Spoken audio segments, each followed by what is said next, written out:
Welcome everyone, and thank you for joining us. Please enter your questions for the presenters in the QA panel, and at the end of the presentation we will get to them in the order received. This session will be recorded and available on our website shortly after the live event. Now, I'll pass it over to our presenter, Faisal Memon, Product Marketer at NGINX. All right, thanks, Marco. And thank you, everyone, for joining. The topic of today's webinar is getting started with NGINX and ModSecurity 3.0. My name is Faisal Memon, and as Marco mentioned, I do product marketing here at NGINX. I've been here for about 2.5 years, and prior to working here at NGINX, I was a technical marketing engineer at both Riverbed and Cisco. And before moving to the marketing side, I was a software developer at Cisco Systems, and I was in that role for about 8 years, writing software in C that would go on Cisco routers and switches, and I spent a good portion of time working on the Catalyst 6500 series of switches. If you're familiar with Cisco. So the agenda for today is I wanted to first do a little bit of level set and go over some of the current security landscapes and the issues that we're seeing out there in the world of security, and I think that'll set the tables then for talking a little bit about mod security, and we're going to go through some of the history of the mod security project. It actually has a pretty complex history, and it's pretty interesting to talk about that. And once we finish that, we're going to talk about how to install mod security with both open source NGINX as well as NGINX Plus, and the installation actually varies depending on what you're using, and we'll cover both. And then we'll go over some basic configuration of both NGINX and ModSecurity and how to validate that your install actually went through okay. And not listed on here is item 6, of course. It's going to be a Q&A towards the end of the session. We'll leave about 15 to 20 minutes for Q&A. All right, so if you're not familiar, Akamai publishes a State of the Internet Security Report every quarter, and they just published the Q3 version. It's a pretty useful report. It has a lot of high-level metrics that really give a good sense on where things are at.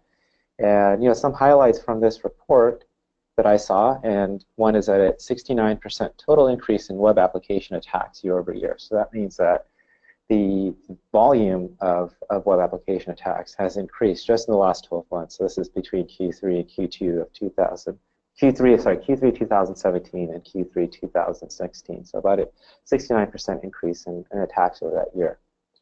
And DDoS attacks actually are flat and slightly decreased, which was a little surprising to me to read. Usually they are on the rise year over year, and DDoS attacks have actually leveled off. So it's not exactly clear why that is. Maybe attackers are more focusing on ransomware and other attacks that might be more profitable than DDoS. And some recent trends from that same report is a 30% increase just quarter over quarter. So this is Q2 to Q3 2017. Just in that time frame, there's a 30% increase in total web application attacks. So attacks are on the rise, and the attacks are getting much more sophisticated. And you can see here that there is some knowledge built into it. They are targeting industries that are much more vulnerable to attack, and gaming is a good one. It's number 2 on the list here. It's real-time interactive. So if you launch a DDoS attack against a gaming network, that's going to affect a lot of people, piss off a lot of people. Really, they're in the middle of the game, and then all of a sudden everything freezes. Retail is also a good classic example of an industry that is heavily impacted just because any downtime in terms of retail sites, e-commerce sites, can be directly mapped to lost revenue. And if you're down for this amount of seconds, that means this amount of people didn't purchase on your site and went to a competitor, right? So retail is heavily targeted by attackers. And so what are attackers after? And in my opinion, there's four main things here. There's always a bunch of things they're after, but I think there's 4 main things here. First is personal data, or just data in general, is really what attackers are after, and the number one thing that they're after. And that can be credit card numbers, that can be passwords, right? If you use a password on a site that's not well secured and they're able to get that password, then they can then use that on password on other different sites that you may use that same password on. So that's why it's typically recommended to not share passwords across site, though it's a lot easier, to do that because you don't have to memorize, 50 different passwords. From a security standpoint, you should have a unique password per site. And it's not just, credit card numbers and passwords they're after, but just email addresses, phone numbers, any identity information, any of that has value to an attacker. They can then bundle up a database of email addresses and phone numbers and sell that off to someone, for example. So just even email addresses, phone numbers, your identity information is of value to attackers. And something that's come up recently, just in the past couple of years, is ransomware. This is something that's gotten people really frightened, I think, and myself as well. In a lot of cases, what the attacker will do is they'll go in and breach your system and then encrypt all your data on the system. And then you'll just get a little pop-up there that says you have to pay them some amount of Bitcoins to then decrypt the data. And if you rely on that system, if you rely on that data, in a lot of cases, you really have no choice but to pay. And in 2017, there were a number of high-profile ransomware attacks where the people did, in fact, have to pay to get their data decrypted. Third on the list is what attackers will often do is just take over your system, and then they'll use it as part of a botnet. So then they'll use your system that they've taken over and compromised as part of a botnet for a DDoS attack on someone else, or just something else to mask their identity so that they can go and breach a different server. So your service could be part of someone's botnet, or they can do something more passive and just take 20% of your CPU and just mine cryptocurrency and get some amount of profit off that. That's, of course, very hard to detect unless you're actually looking for that and monitoring system performance, that someone's leeching CPU power. And fourth is political change. And I think this has popped up just maybe in the past 2 years, and it's been a big story, at least in the U.S., of Russian tampering into the U.S. elections, and we saw this throughout the election life cycle with emails from the DNC being leaked and other things there that were suspected to be politically motivated. So a lot of attackers and a lot of attacks are actually politically motivated as well. And this list here goes through a lot of the big attacks in 2017. It's always good to look back on the past years. We come up towards the end of 2017.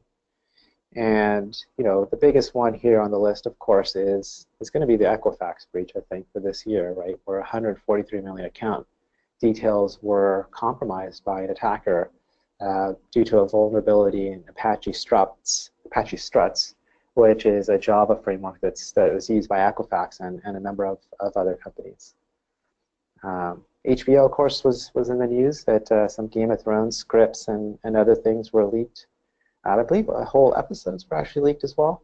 So, so it's a big black eye for HBO and a number of other different breaches that happened in 2017. One thing I just want to point out is that the attacks that are happening are significantly more devastating now than they have been in the past, and a lot of that is just more knowledge on top of the attackers, and it's just easier to share information about attacks.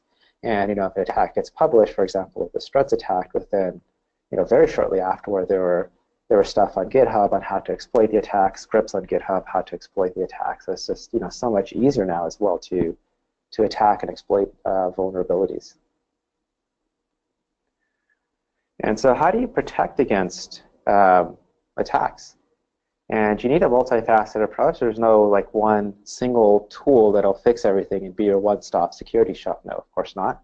You need a handful of tools to protect yourself. And starting from left to right in this diagram, we have usually some sort of cloud DDoS protection, and that can be a CDN like an Akamai or a Cloudflare, which will protect you against DDoS attacks, because those guys have typically more internet bandwidth than you'll have coming out of your data center or coming out of AWS. So using a service like that can shield you from volume-based network floods or just volumetric DDoS attacks.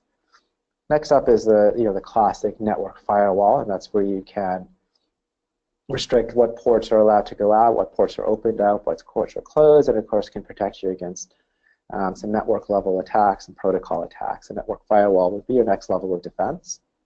And then you, of course, have your IPS solutions, and those detect anomalies and anomalous signatures. And then it can either be an IDS system detection, intrusion detection system, which will just log the anomaly, or you can have an intrusion prevention system, which is what's depicted here, which will then just drop what it views as anomalous traffic. And then finally, closest to the application is going to be a web application firewall, and that's what provides your layer 7 attack protection, and that's what in the Akamai State of the Internet Security Report they call web application attacks. Layer 7 attacks is mostly just a different name for it, and that includes stuff like SQL injection, cross-site scripting, even brute force logins, cross-site request forgery, local file include. So if you've heard any of these names mentioned, those are all layer 7 attacks, and those are all what you would use a web application firewall to protect against.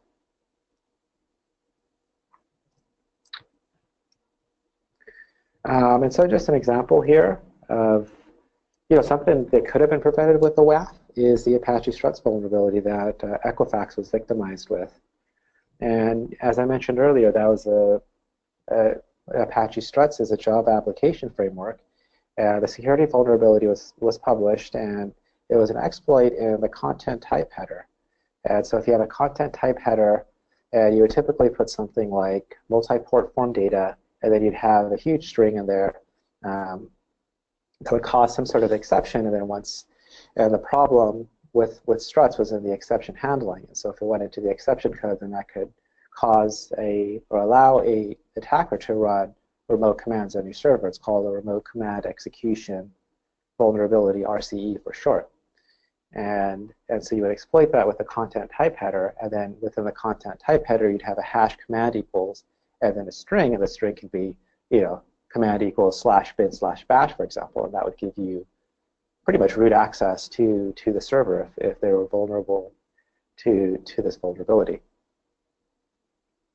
And within hours, and like I mentioned earlier, people are really quick to respond to this and exploit this, and you can just search for it on GitHub, and there are tools out there that will,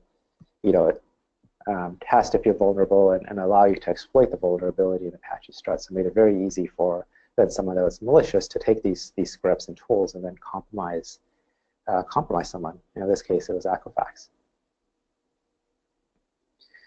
And ModSecurity is something that can protect against a lot of vulnerabilities, not everything, of course, but this particular vulnerability is something that something like ModSecurity could have prevented against.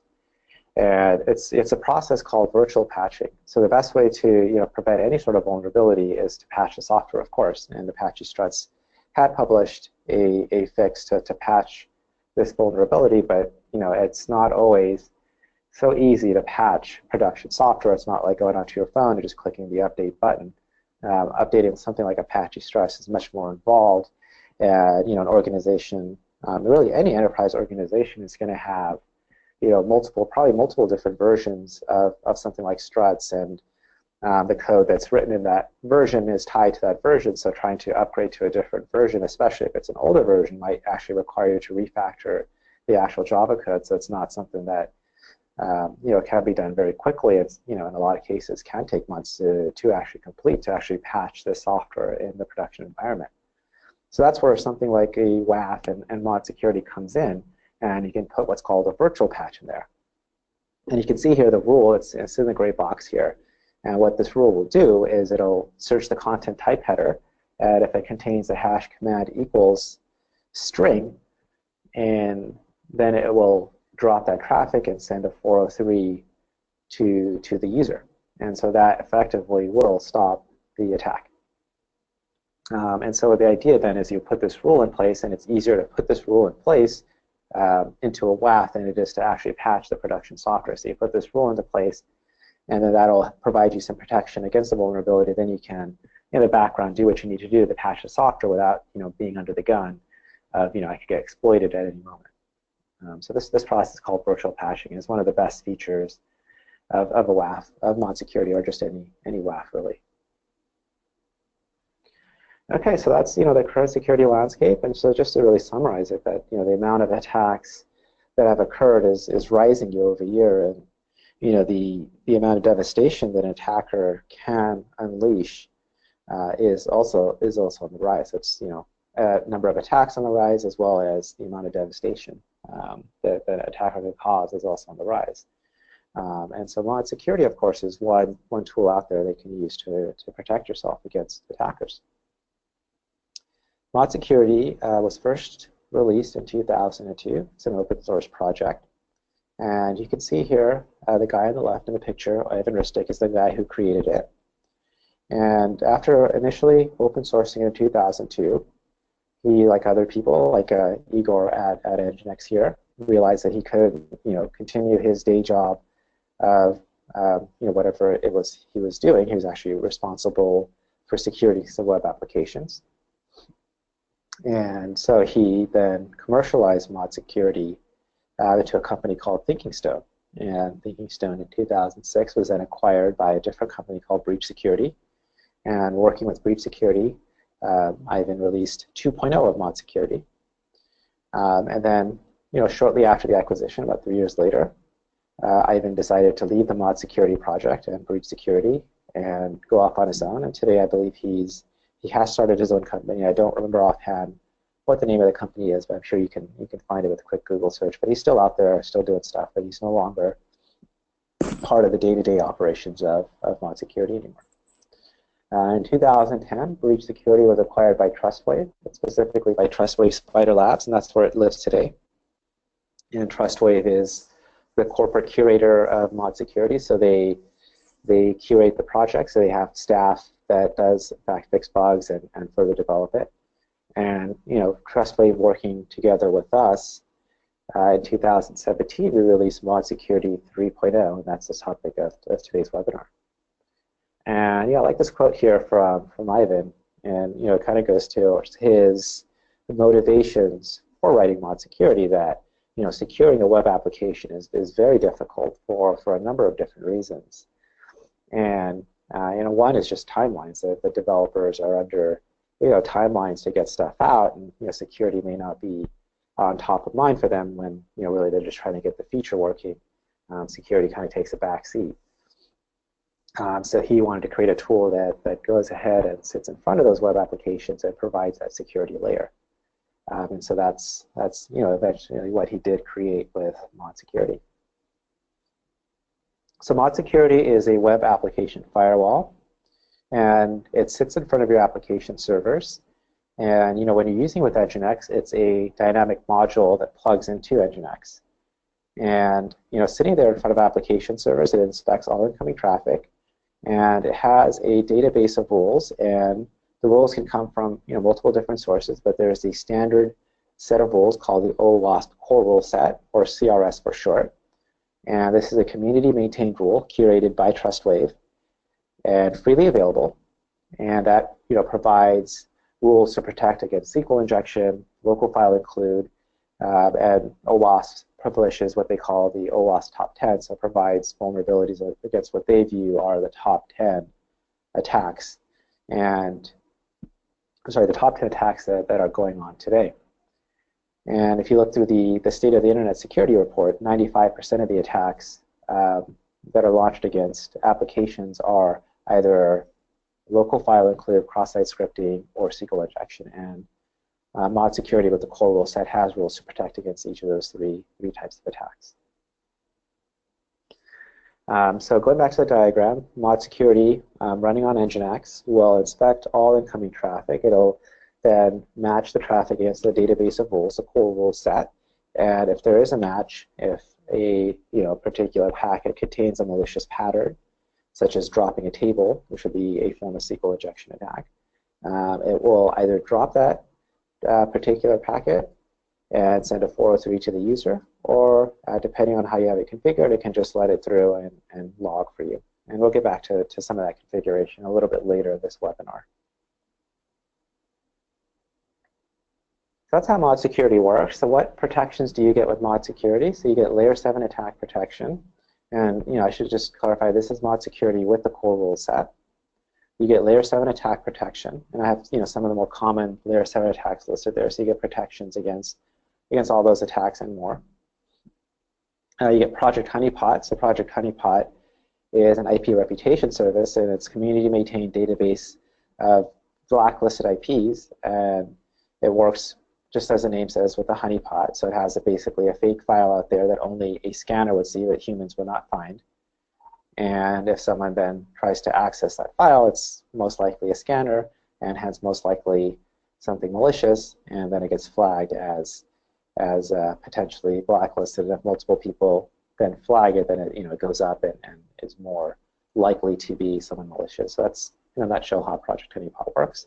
And so you can use ModSecurity to link with Project Honeypot to pull their database. Is this particular IP list on the blacklist or not? If it is on the blacklist, then I'm going to just block them right away and not even give them a chance to access my application.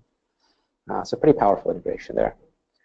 And 3 and 4 kind of go together, that you get a standard PCRE regex rules language. So if you've been writing regex, as part of any other aspect of the business or just part of your general engineering efforts, that same logic applies here. And most of the rules on ModSecurity are actually regex based, and they're just, like I said, standard PCR regex rules based. So that skill set is transferable to writing ModSecurity rules. And you can use that to do virtual patching, which we covered earlier with the Equifax use case. And you can put out a ModSecurity rule that will protect you against vulnerability in upstream application server software, so that you can then go ahead and patch that software without being under the gun.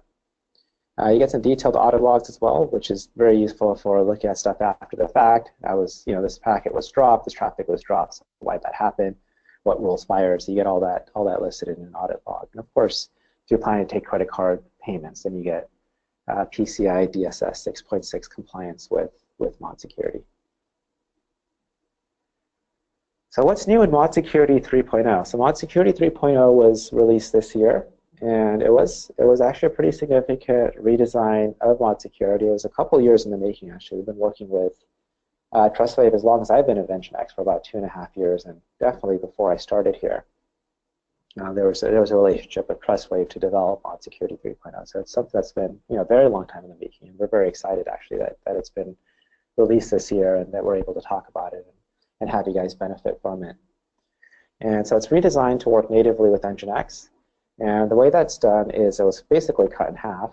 And so the core functionality of ModSecurity was split off into a separate module called libModSecurity. So we modularized it a little bit. So libModSecurity is there with the core functionality. And then we have a connector layer, and we have a special NGINX connector. And what the NGINX connector does is it just integrates the core libModSecurity with actually NGINX. So it's somewhat of a shim layer. And of course, then the idea is with this architecture, we can have connectors for different platforms. And there's, of course, a connector available for Apache. So you can use libModSecurity, ModSecurity 3.0 with Apache, using the Apache connector. And there was, at least at some points, plans to have an IIS connector as well. So definitely expanding ModSecurity outward with this new modular architecture. And ModSecurity 3.0 is the first version of ModSecurity to actually work properly with NGINX. Previous versions did actually technically work with NGINX, and if you do search on Google, I'm sure you'll find some stuff out there on how people use ModSecurity 2.9 with NGINX. But the problem there is that the performance was not very good and was not very reliable, and that's because at that point in time it was very heavily tied to Apache, and ModSecurity originally and still predominantly is in use today as a plugin to the Apache HTTP server. And so to work with NGINX, it was basically just wrapped inside Apache. So then the packet flow would be NGINX to Apache to ModSecurity, and then back through Apache to NGINX as kind of a hairpin. So and that particular architecture had poor performance. I've seen the performance numbers. The actual performance was pretty bad. And so ModSecurity 3.0 does away with that and is natively integrated with NGINX. The performance is significantly better to the point that we deem it as production ready, and you can, in fact, use ModSecurity with NGINX in a production environment. And some caveats. ModSecurity 3.0 is new, and it often is the case with a major version increase of software that it doesn't always have full feature parity with the previous version. And in this case, it's because of in a large portion because of the refactoring that was done. The full ModSecurity 2.9 feature set is not part of ModSecurity 3.0. And some examples of that is the DDoS mitigation rules are not supported. in ModSecurity. So ModSecurity has, a rule that, in a nutshell, if someone passes the rate limit threshold that you specified, then they're going to be blocked for 5 minutes. But those of you who are familiar with NGINX should know that we have native rate limiting functionality built into NGINX. So that's not a huge loss. You can just use the NGINX rate limiting functionality instead of the ModSecurity rules. Rules that inspect application responses are not supported at this time. And so if you're familiar with ModSecurity, there's a typical graph or picture that you see with the 5 stages of ModSecurity processing. Stage 1 is request headers and request body, the response headers, response body, and finally stage 5 is logging. So it's those 2 response stages 3 and 4, response headers and response body, that the NGINX with ModSecurity 3.0 does not support, and the rules associated with them are not supported. An example of a response rule would be one that inspects the response body for a credit card number and then drops the traffic or drops that packet if it does in fact contain a credit card number. And I believe in the core rule set there's a rule that does that. And so that particular rule will not work as of right now. That is something that we are, of course, looking into, but as of right now, response rules are not supported. Other miscellaneous directives are yet to be implemented. And if you go to the ModSecurity wiki, it's pretty clear. If you search in there, it'll say libModSecurity, and it'll say if it's implemented, libModSecurity, or to be implemented. So if you rely on a particular directive in ModSecurity 2.9, you should definitely look to the wiki and see what directives are implemented and what not. And we are adding more directives per release, and some of them we are of course going to deprecate. So we're still in that process of deciding what we want to port over and what we don't want to port over.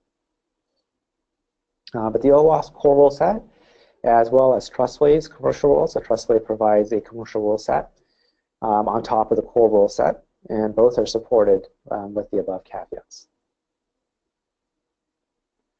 Okay, so let's go now on how to actually install it with both open source NGINX and NGINX Plus.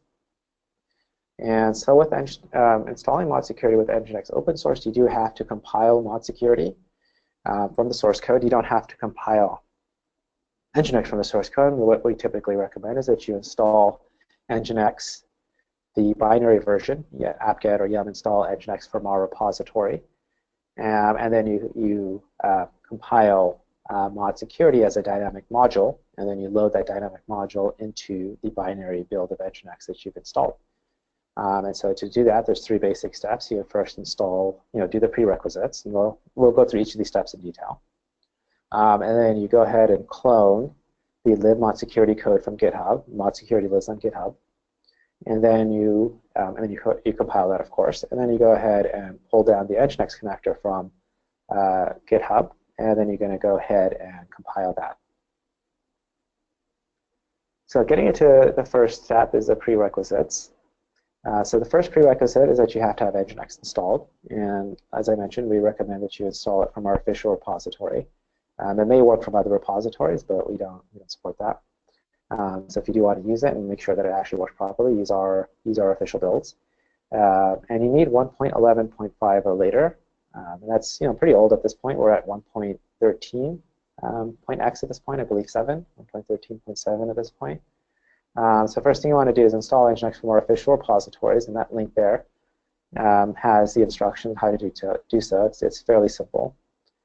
And once you've done that, then you want to install the prerequisite packages, and a lot of these packages are build tools.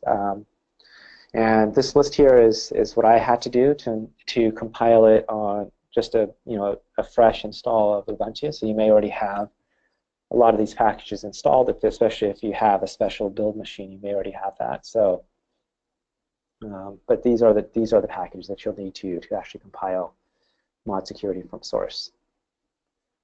So once you've met the prerequisites, what you're going to want to do is first, clone the GitHub repository for libModSecurity, and that's the standard git clone command here. I usually use --dep1 just because it's less data that's downloaded and it's quicker to do so.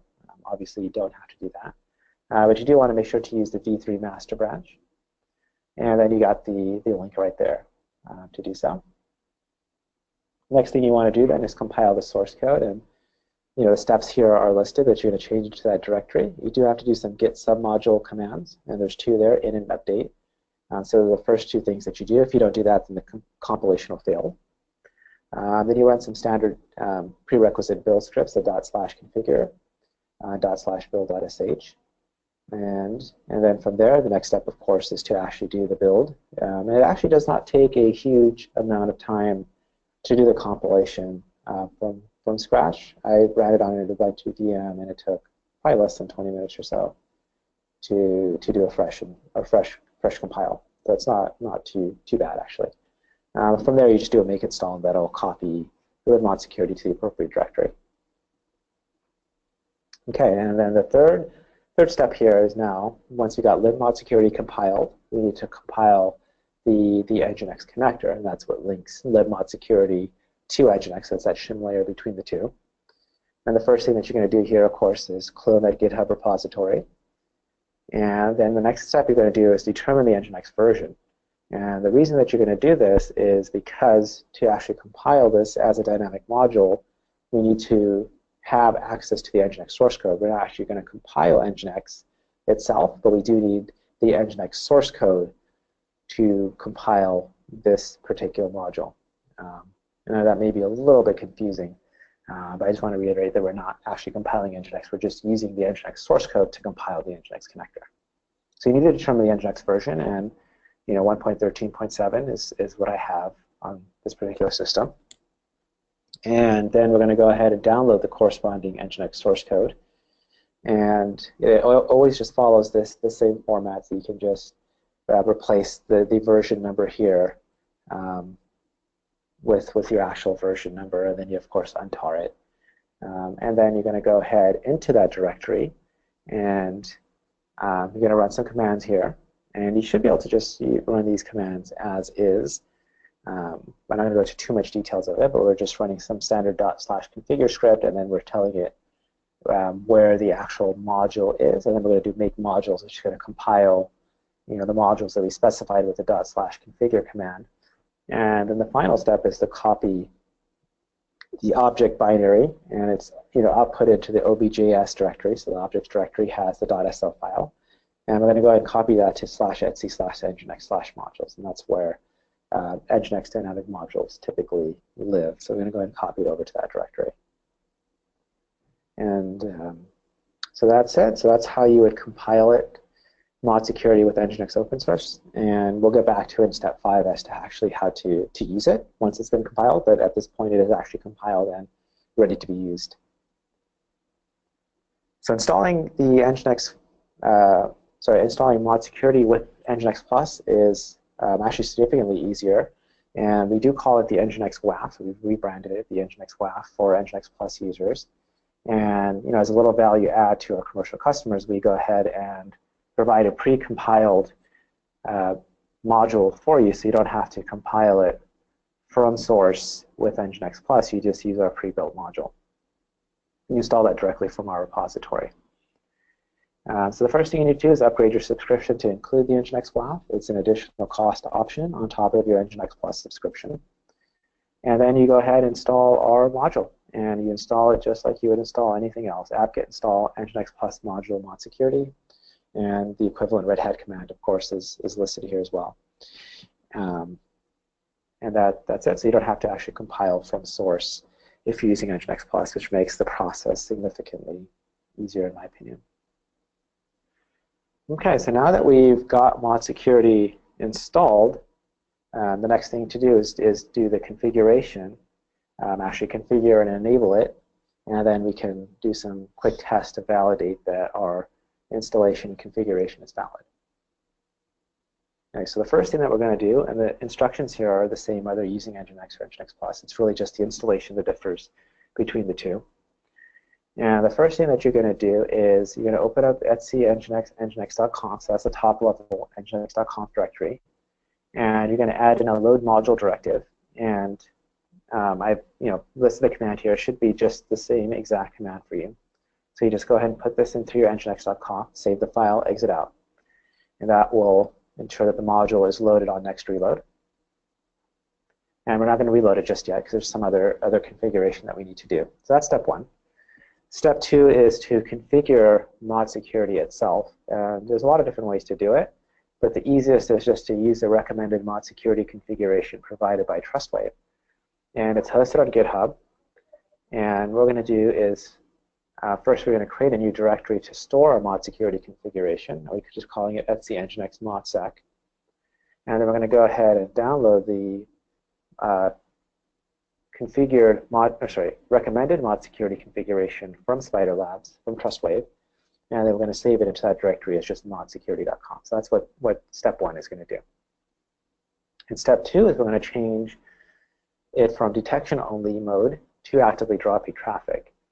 And in here I have a simple sed rule to do it. You can also just go into that file and find detection only and change detection only to on. And we're going to come back to this in a little bit because typically when you're first testing ModSecurity out in the staging or production environment, you want it to be in detection only mode. But for actually validating that it works, it's actually easier to have it actually actively drop traffic. So that's why we're making this change here.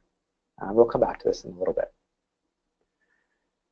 The next thing is to create a test rule. And so we're going to go back to that etc NGINX modsec directory. And we're going to create a new file called main.conf. And in main.conf, we're going to include, and that's the first line after the comments here, is include the modsecurity.conf that we created earlier in the previous slide. And we're going to create a very, very simple test rule here. And what this test rule is going to do is if there's an argument, question mark test param equals, and if the value of that particular argument is test, then we're going to send a 403 and drop it. Right? So just to say that again, so if there's an argument called test param and the value of test param contains test, it can be test 123, 123 test, whatever it may be. But as long as the equal value has test in there somewhere, this rule will fire. So it's a very, very simple rule, very easy way to verify that ModSecurity is working. And then finally, we're going to go back to NGINX configuration. And we've loaded in the module, but we haven't yet enabled the module. And those are two very different things. So to enable the module, and the reason for that is that you might enable the module on certain locations, but not on other locations, or for certain virtual servers, or not other virtual servers. And so to enable ModSecurity for a particular virtual server, you just use ModSecurity on, as I've specified here, and then we point to your rules file, and in here we're going to point to the simple rule that we created in the previous slide, main.conf, with a simple test param rule. So we're going to say ModSecurity rules file with the underscores and point to that file. In this example, we have this configuration at the server level. You can also do it at the location level if you want to be a little bit more fine-grained as to what locations you have ModSecurity enabled on. You can also have different sets of rules for different locations or different servers, so you have a lot of that flexibility as to what rules you want to run on what virtual server and what location. So when you're experimenting with ModSecurity, you definitely want to play around with what level you want to enable ModSecurity at. Okay, so now once that's done, that actually completes the configuration. So we're going to go ahead and reload for the changes to take effect. And typically the way I do that is in NGINX-T to make sure that the configuration is valid, and if there was an error before, and if you're doing this for the first time, it's easy to make errors and whatnot. So the NGINX-T will catch that. NGINX-S reload then is to do the actual reload. NGINX-S reload is a silent failure, so that's why you do the NGINX-T up front, because of NGINX-S reload, it won't actually give you an error message on standard error or standard out. So you need NGINX-T to do that. So assuming everything's okay, if you execute the NGINX-S reload, NGINX will be reloaded, and ModSecurity will then be in a functioning state, and in this case, a blocking state. And the last thing to do then is to actually test it out. And the way I do that is typically just using curl. So you just go onto the same server that you have NGINX and ModSecurity installed on. You just do curl localhost !test param equals test, and that should hit our simple rule. And you'll see then the 403 forbidden. And you can, of course, make sure if you just do curl localhost without the test param there, that you should see that it gives a standard 200 or whatever, so it doesn't block it. So you want to play around with that and make sure that it's actually blocking what it's supposed to be blocking and not blocking what it's not supposed to be blocking. Okay, and just a few more slides before we jump into the Q&A. Something that you definitely want to do once you've done the very basic configuration and verify that it's working is to dig into the logging. And the audit log, as I mentioned earlier, contains details on what rules are fired and gives you a good indication of why something was deemed malicious by ModSecurity. This is definitely something you should look into. And there's also a debug log in ModSecurity. The debug log is particularly helpful if you're getting started with ModSecurity. And what you want to do there is you want to crank it up to level 9, which is debug and log everything. And then you can have a rule fired, and you can see what ModSecurity does. You can step through each of the log message, and it provides really detailed information on every step of what ModSecurity is doing along the way for a particular packet, and how it's inspecting, what rules it's inspecting, the order that it's applying the rules in. So it's very, very useful for learning how ModSecurity works. I highly recommend cranking that debug level up to 9 and just playing around with that and causing some some traffic to be dropped and causing rules to be fired and seeing how ModSecurity does in fact do the processing. And we have a whole blog on the subject if you go to our blog, and the link is there, and you can read through how to enable the audit log, how to enable the debug log, how to crank it up to level 9, and some more details on logging. So I definitely recommend you to check out that blog as well. And of course, our setup here, and I would have loved to cover how to set up the core rule set in this webinar, but there just wasn't enough time, and we're going to save that for a different subject. But our admin guide. So if you go to nginx.com under the resources tab, if you go to admin guide, we have details on how to actually set up the core rule set. So that would be the next logical step after verifying that it works, configuring it, setting up a test rule. Then you want to set up the core rule set, and that's what gives you the layer 7 attack protection. And the core rule set is stored on GitHub just like everything else. And coming back to that point that I made earlier about detection-only mode versus active blocking mode, and when you deploy ModSecurity into some sort of shared staging type of environment, or a test environment, or a QA environment, you want to always make sure to put it in detection-only mode. And I did, I put it into active blocking mode just because it's easier, because you can send a curl request and see the 403, so it makes it easy to verify that it's working. But once you verify that it's working and you want to actually put it out into some sort of shared environment, always put it out in detection-only mode first. Look at the audit logs. And what you're looking for there is false positives. So you want to see, okay, this ModSecurity would have blocked this particular packet, but this is actually okay for my application. And the audit log will tell you what rules were fired and what rule blocked that traffic, and you can then investigate that rule, and you can of course also just outright remove that rule if you deem it unnecessary for your application with a sec remove rule by ID. So any ModSecurity deployment is going to require some amount of tuning for your specifics of your application, and so the way to do that is to put it in detection-only mode.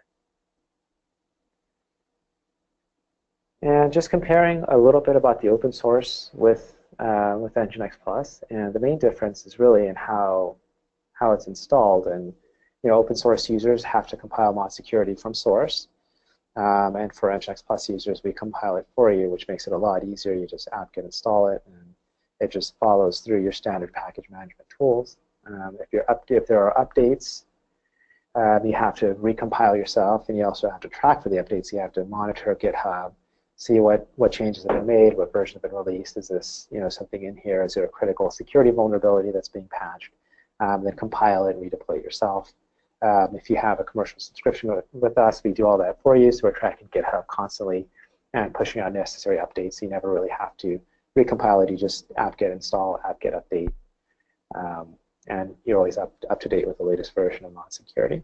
And of course, you get support. So we have 24/7 support available if you do have problems, and that covers also basic installation. So if you have trouble with the installation, with setting up the test rules, with setting up the core rule set, our support team is available to help you out there. Okay, and so just to summarize, the number of web application attacks is rising year over year, and I think that's very much conclusive from the Akamai State of the Internet Security Report. It's not just that the volume of attacks is rising. The cost of a security breach is devastating. We've seen that to a number of different companies this year, and over the past few years that it just becomes headline news that this company was breached and critical data was leaked out. And so to protect against this state of security as it is today, you really need a multifaceted approach. And a web application firewall is really a useful tool of the multifaceted approach that protects against layer 7 attacks. And ModSecurity is a web application firewall, a WAF that runs natively with NGINX. And as an NGINX Plus customer, if you use ModSecurity, you get access to a pre-built binary along with 24/7 support. Okay, and that concludes the webinar. So we're going to go ahead and move to the Q&A portion of this. We got about 15 minutes left, so we're right on time. Okay, so question 1. Do you have an example of using ModSecurity and password reuse attacks of a highly distributed nature? Unfortunately, I don't. And I'm not sure, it's not quite clicking with me what you mean by password reuse, but if it's some sort of password guessing type attack, you would just, you could just use rate limiting with NGINX as one way to do it, but I don't have a specific example for that. Next question is, can we use ModSecurity with NGINX, or is it available only for NGINX Plus? And of course, you can use it with the open source, and I did go through a lot of the steps there of how to use it with open source. So it's available for both. Next question is, does ModSecurity 3.0 have the ability to log outgoing data? I see from the slide it can't be accepted, but can it be logged to know what was leaked in the event of a breach? And I believe the answer there is no. So it doesn't, it's not involved at all in the response headers or response body portion of the typical ModSecurity 5-stage processing.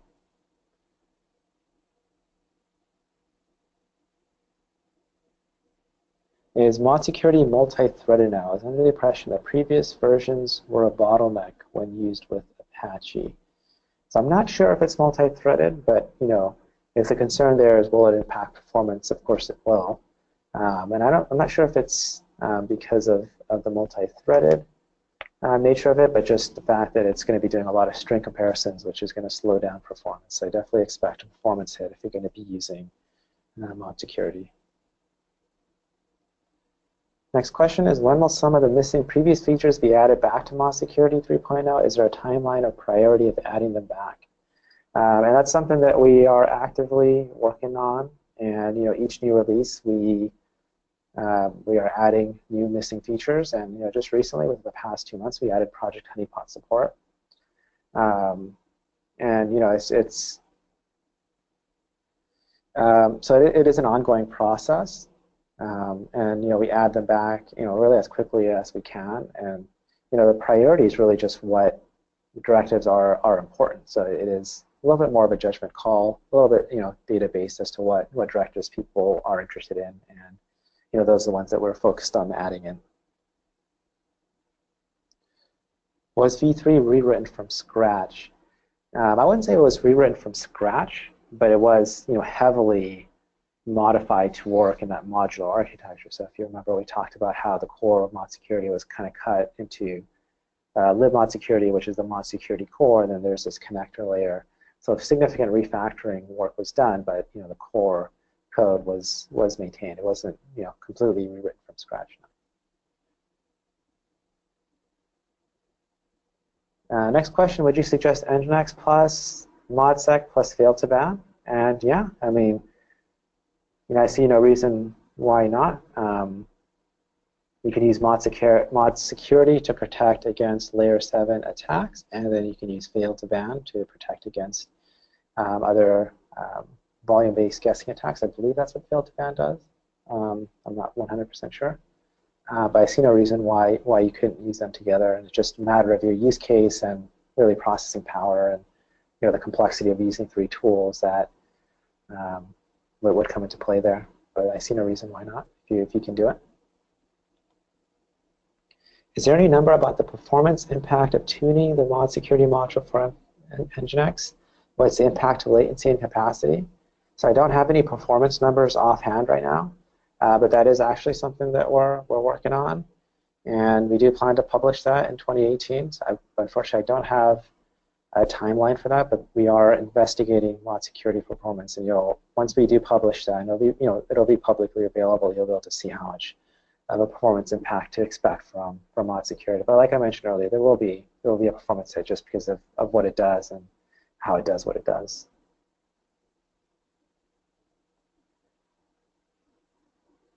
What kind of transaction latency do you find that ModSecurity adds? That's a good question. I think it's kind of related to the previous one. I don't have a hard number on that one, but I will say that ModSecurity is heavily regex and string comparison driven. It's just really looking at packets and traffic and then comparing it to a database of rules. And if there's a match between the rule and the traffic, it tosses the traffic out, right? So there's going to be some added latency, some performance hit, but I don't have anything to quantify that at this point. Cool. Next question for NGINX Plus. If not want to upgrade to the subscription to app, is it still possible to get the ModSecurity module source code to compile from NGINX Plus? And that's a very good question. And the answer is yes. So you can, in fact, compile from source and load in that. So you can follow the open source installation instructions, which is to compile it from source, and then load that dynamic module that you build and use that with NGINX Plus. Yeah, you can absolutely do that. The downside, of course, is that you don't get commercial support for it. So if you are having a problem with that, our support team may ask you to shut down that module in order to debug the problem. So that you don't get the support, but you can absolutely do that. And next question is, how much latency does ModSec add to each request? And I think I addressed this earlier, that I unfortunately don't have a hard number, but this is something that we are looking into. And just the fact that we've gotten 3 or 4 questions here on ModSecurity performance will definitely, I'll definitely take that feedback to prioritize that testing.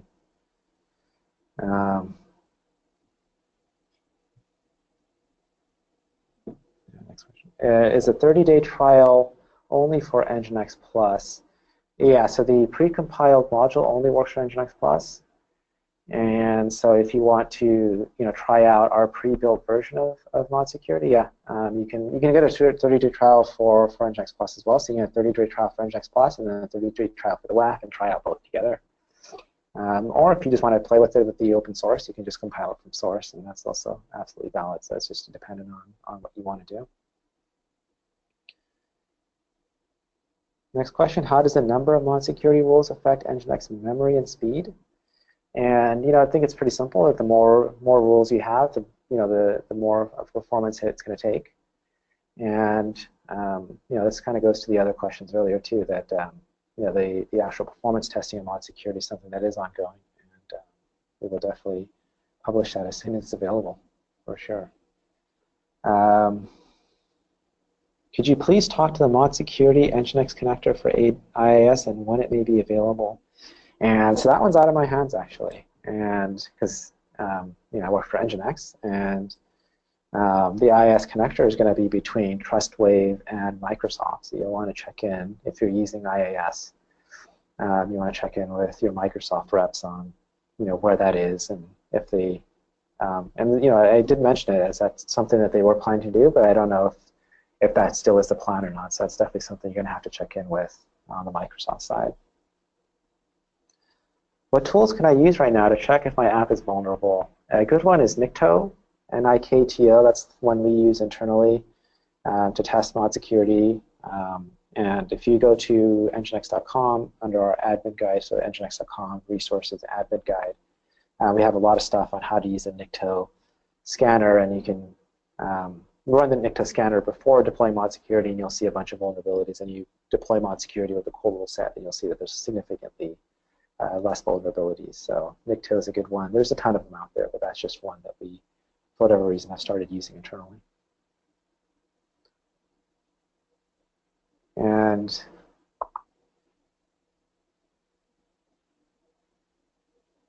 Next question, is ModSecurity available as a K8 container? You can absolutely run ModSecurity in a container.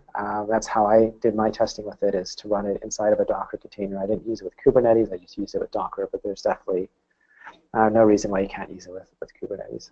That should be supported. Does the core OWASP rule set get updated automatically, or is that a manual process? Very good question, actually. And that is going to be a manual process because you're going to have to pull that down from GitHub and update the configuration. I don't need to update the configuration, but you will need to manually put that down from GitHub. So that's a very, very good question. It's definitely something I'll take back to my product team if there's a way we can automate that process. But yeah, you will have to manually monitor the GitHub repository. The good thing is they don't update it, super often, so it's not something you'll need to look at on a daily basis. But it is something that'll have to be manually done. Next question. Currently in our organization, we use Fortify Scan for the vulnerabilities and SonarQube for code quality vulnerabilities. How does it differ from ModSecurity open source? Whether ModSecurity or NGINX WAF support port scan for vulnerabilities. So I'm not familiar with those tools, and so I can't speak to them. But if I understand the core of the question, NGINX WAF ModSecurity is a layer 7 tool, so it's going to protect against layer 7 attacks. So that's going to be attacks in an HTTP request header and a HTTP request body. So if you're looking to protect against network layer vulnerabilities or other volume-based DDoS attacks, then you have to look through different tools like just a standard network firewall. But ModSecurity is going to work at that higher layer 7 HTTP and up layer.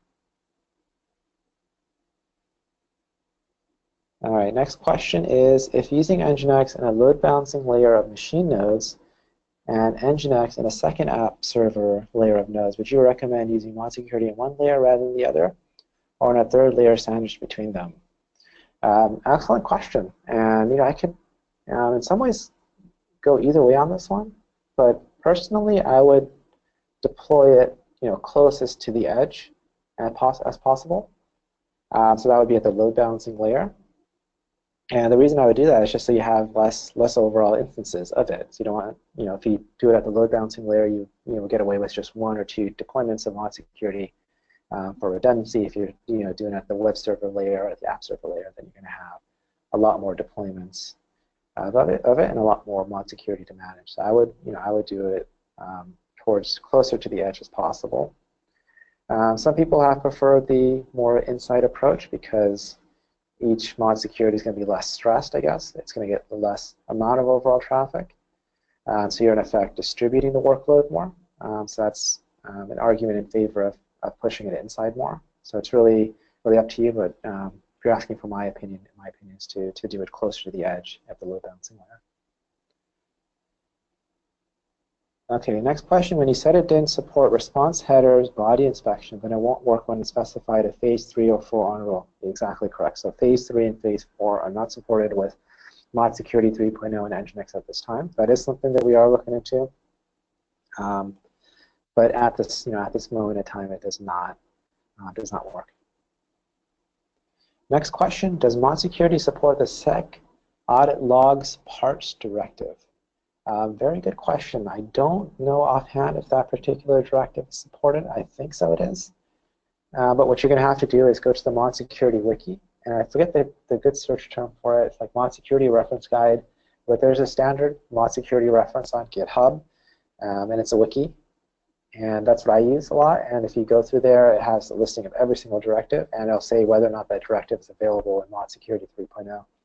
And the way it identifies that is saying supported in libModSecurity, and then I would say yes, or TBI, and TBI means to be implemented. So that's the easiest way to find out. But I don't know offhand 100% whether or not that directive is supported. Okay, next question, and I think this might be the last one. So whether ModSecurity support in Windows OS and in AWS Cloud Platform, since AWS has some concern of using such tools, what is your thought on this? So, okay, so let's break this up into a few different pieces there. So ModSecurity, as it is now, is not supported on the Windows OS. As far as I've been following, the IIS integration is not done yet, so you're going to have to run Linux. And NGINX itself, we do provide an open source build of NGINX on Windows, but not in the commercial side. But you can absolutely use it on AWS, and there's definitely benefits to doing so using independent tools. AWS also provides their own tools, so it's just definitely what you want to do and what your strategy is. And using non-AWS tools gives you a little bit more independence. Using AWS tools kind of locks you a little bit more into AWS. So that's really the trade-off there. And it's just a matter of what's best for you and your organization. Next question. Does the logging and monitoring integrate with NGINX Amplify? No, it does not integrate with that. So the answer is no. Okay, and so we are on the top of the hour. So thank you guys for joining this webinar and for providing the questions. This is going to be our last webinar for the year. So we hope that you have enjoyed attending our webinars as much as we've enjoyed giving them. And on behalf of myself and the rest of the staff here at NGINX, I wish you all a Merry Christmas and a Happy New Year. And thank you again for joining us. Our previous webinars, as well as this one, will be available on demand and also on nginx.com in the resource section. So be sure to check those out. Again, this webinar and the slides will be available shortly after we finish. Thank you and have a great day.